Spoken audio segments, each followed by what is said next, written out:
तेनालीराम की और एक नई कहानी का नाम बैठो। पीठ पर एक दिन महाराज कृष्णदेव राय की अंगूठी का बहुमूल्य हीरा महल में ही कहीं खो गया। महाराज बहुत परेशान हुए। उन्होंने तुरंत महल के सेवकों और सैनिकों को हीरा खोने की बात बताई और आदेश दिया कि हीरा ढूंढने के लिए महल का कोना कोना छान मारे। सैनिक सेवक महल में हीरा तलाशने में जुट गए। वह हीरा महाराज को किसी पहुंचे हुए संत ने दिया था और कहा था कि जब तक यह हीरा तुम्हारे पास रहेगा तुम शत्रुओं पर विंधमाते रही। मगर आज हीरा खो गया तो महाराज के मस्तिष्क में तरह तरह की शंकाएं उभरने लगीं। दोपहर तक जब हीरा न मिला तो उन्होंने बेचैन होकर घोषणा कर दी कि जो भी उस हीरे को ढूंढ कर लाएगा उसे मुंह मांगा पुरस्कार दिया जाएगा। महल में हीरे की खोज तो चल ही रही थी। संयोग से हीरा महल के जमादार को मिल गया। महाराज की तब कहीं जाकर सांस में सांस आई। उन्होंने जमादार से कहा, मांगो, क्या मांगते हो? हम तुम्हें मुंह मांगा इनाम देंगे।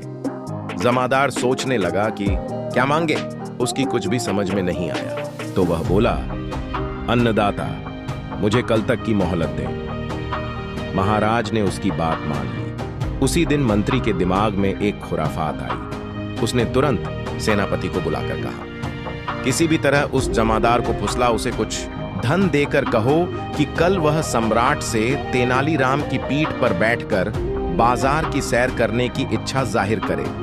महाराज ने चूंकि मुंह मांगा इनाम देने की घोषणा की है, इसलिए इक्कार नहीं कर सकेंगे और इस प्रकार तेनालीराम का जुलूस निकलेगा। वाह वाह, क्या बात कही है।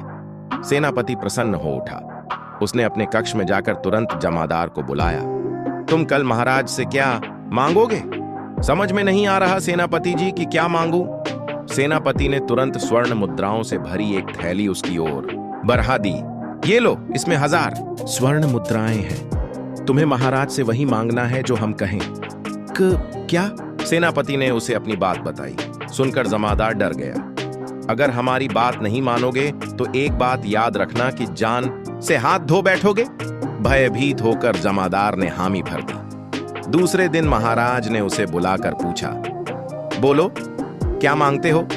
महाराज, हाथ जोड़कर वह डरते डरते बोला, मैं तेनालीराम जी की पीठ पर बैठकर बाजार घूमना चाहता हूं। पार्ट 2 देखने के लिए लाइक, शेयर, सब्सक्राइब करें।